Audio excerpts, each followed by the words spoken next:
машина будет, а потом я приеду, если хотите, потом уже я могу с вами работать. Да, я буквально через час буду.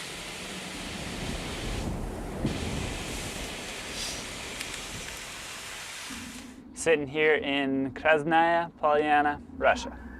The easiest way to describe these mountains here would be Japan meets the Alps. You have these high, dramatic peaks that eventually roll into the bushy, kind of Japanese-style trees, but obviously much steeper. And the cool part with them is we got a ton of vertical to work with, and pretty much at any elevation is got tons of terrain and things to do. The Caucasus are the biggest mountain range in Europe. It's got Mount Elbrus, which is over 5,000 meters. We're really close to the Black Sea.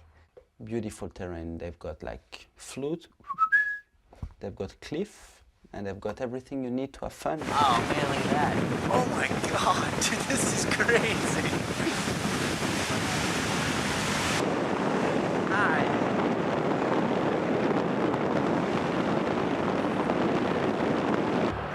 So I'm staying in the penthouse apartment.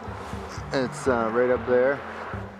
It's a little breezy. Krasnaya Poliana used to be just a normal village from the mountains without ski resort, without that much money. And now money is coming, infrastructures are getting built, new lifts are getting built, new hotels are getting built.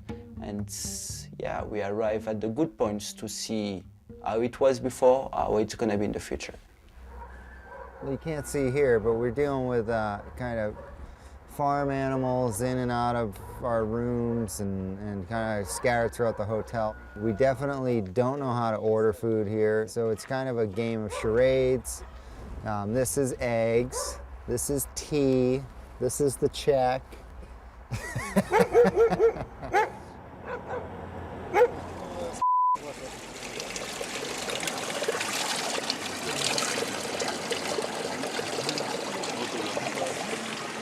Found the fountain of youth.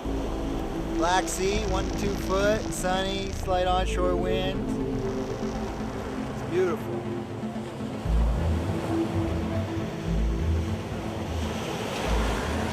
Yay! Finally made it, huh? Back to the mountains. Это стоит деньги. That tastes good? Hi, buddy. No? That's so hot, dude. He's so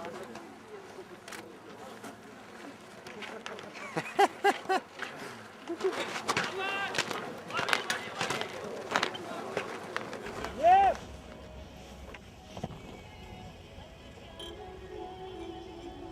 Krasnaya Poliana for me is like one of my top 3 up to top 5 resorts. They've got everything.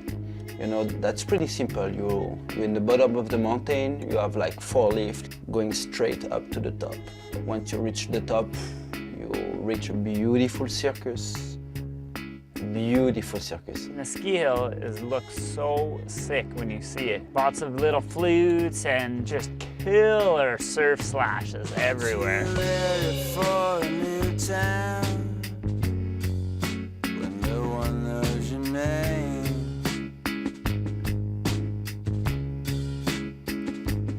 Amazing resort. Just 4 chairlifts right to the top of this thing, and from what I can see is easy hiking everywhere and spines off of chairlifts. Worth the 30 hours and 3 different plane tickets, for sure. Sure. So you ride down that circus, you can choose your line, pick up your lines, everything you want, and then you reach the forest, and the forest is like a gray, kind of green, rough forest. Once you're in that forest, you have so much fun, and that forest gives you so much terrain and so much opportunity to express yourself.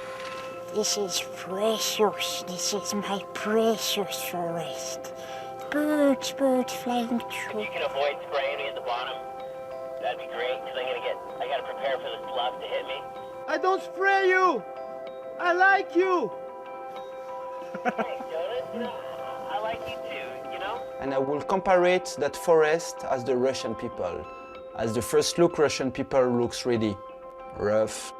You don't really understand them, but once you start to speak with them and having the feeling with them, you can discover that those Russian people are as great as their forest. They're full of love and they can give you everything they've got to please you. The people seem kind of weathered, and they just seem like they've seen a lot. So as long as you smile and everything, it seems like you can break through, and underneath they can be really helpful. So the Russians really, they're more intrigued and pretty psyched that we came all this way and want to get to know us, which is really cool. Some words for on board Russia. Yeah. Jeremy, can you sign for my friend who's in Moscow? I'm keeping the dream alive. Serious girl.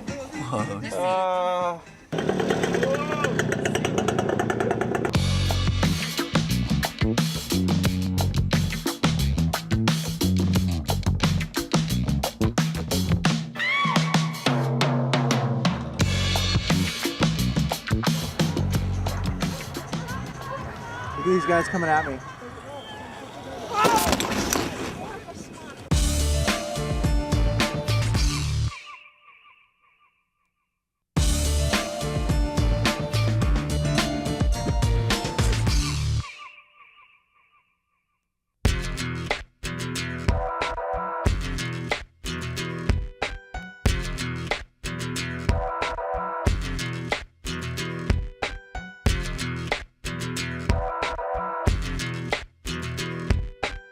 We wait for the helicopter.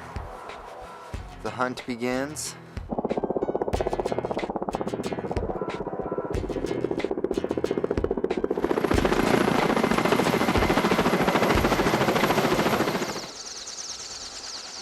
I love the Russian helicopters now.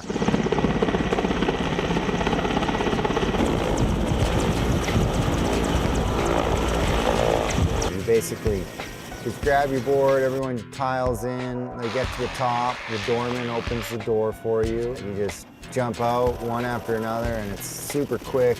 It's amazing how fast you can get 10 people in and out of that thing. And there's just so much space and it's kind of like taking the motorhome flying in the mountains. The helicopter pilots are pretty amazing, from what they're wearing to just sort of the cool, calm confidence. Reminds me of someone straight out of the military, I guess. It doesn't seem like they should really be flying snowboarders around. It's probably pretty easy for them considering what they're used to. Potential shakedown, but hopefully not. We were that close to lifting off, and we got pulled out of the helicopter for documentation. Can we just go heli skiing?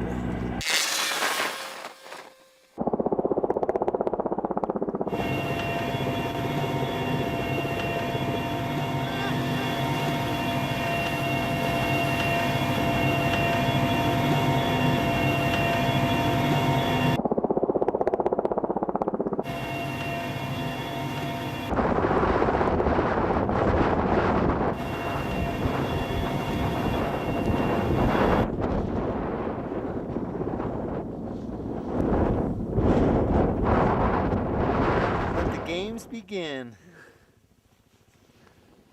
Hey Jonas. Yes, sir. Can you see what's on the other side of this? Blind Spines with Jeremy Jones, take one. Holy blower.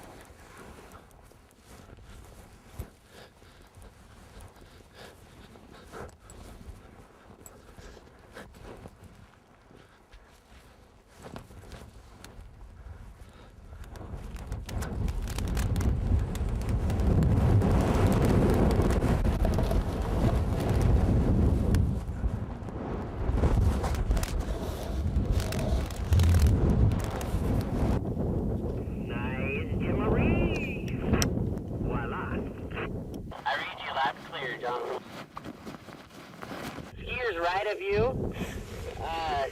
There's like that lower cliff way over there. Yeah, no problem, I'll do that.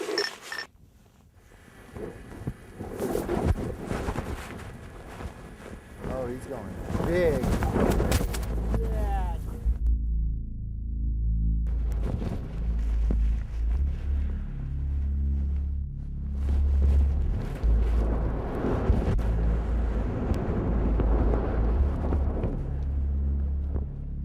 Jeremy like scooped those spine line, super steep, and you couldn't see nothing. They were super blind.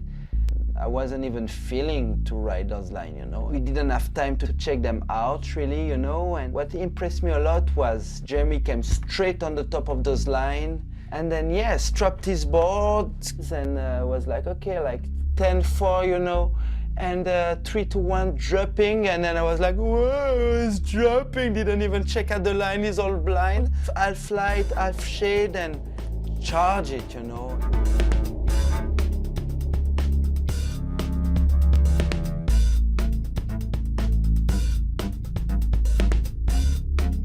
The train in Russia is super featured, got a bit of everything. There's definitely a lot of weeds on a lot of the lines. Half the time you're coming into spines or airs, and you definitely got to be up with your moves to block the branches.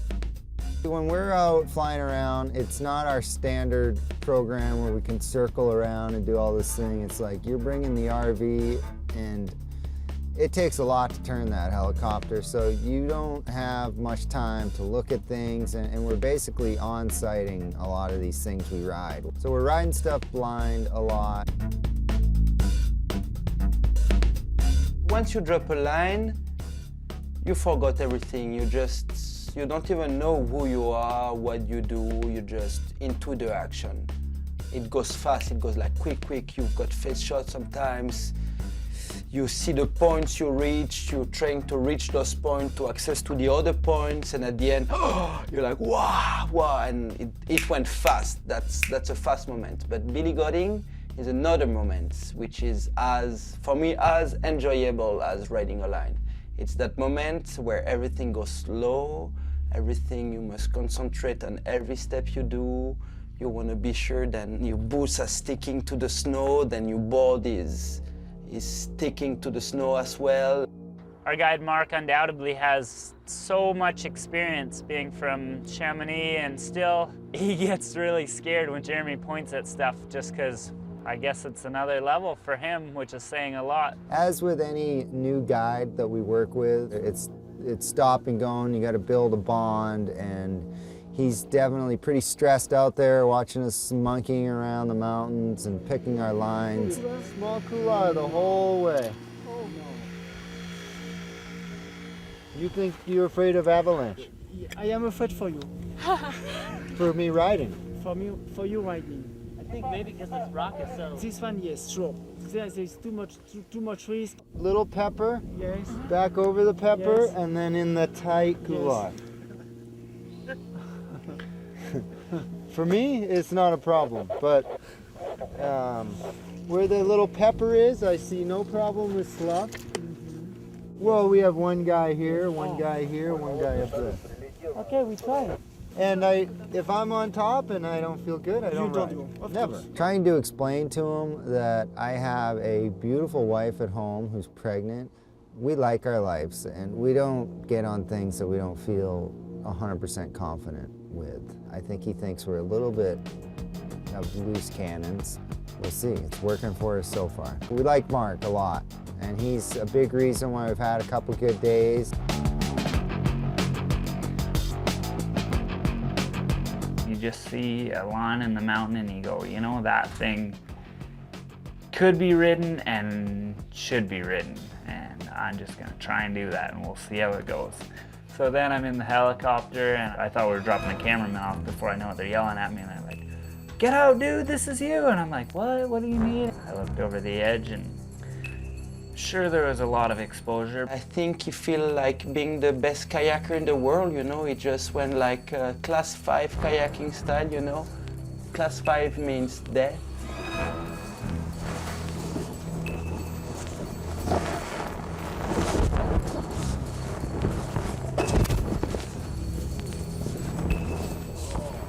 Fortunately, didn't get killed.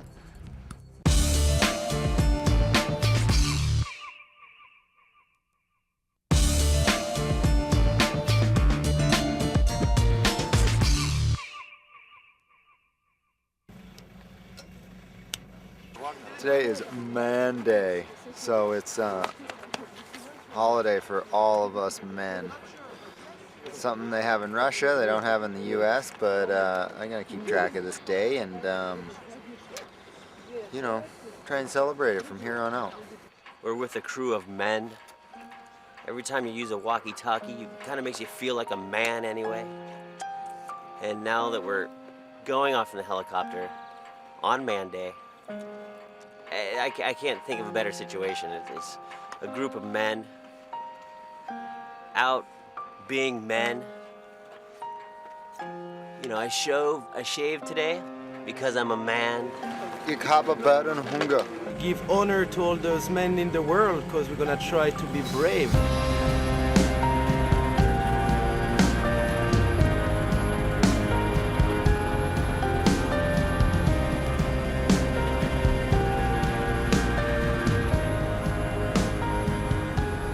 You see this lower one? With the bushes on it? How do you feel about that? Yes? Okay, yes.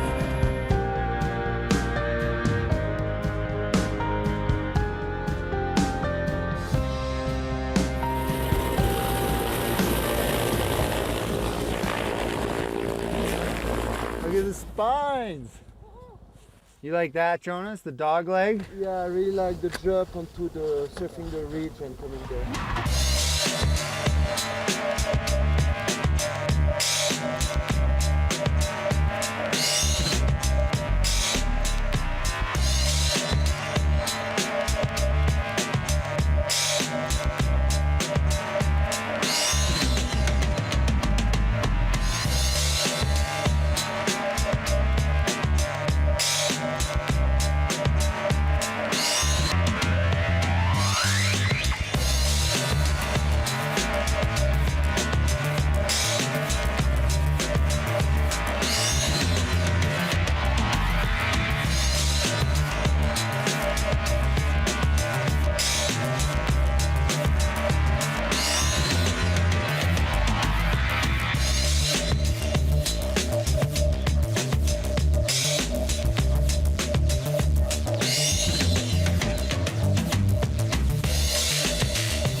Tell me how badass Jeremy Jones is.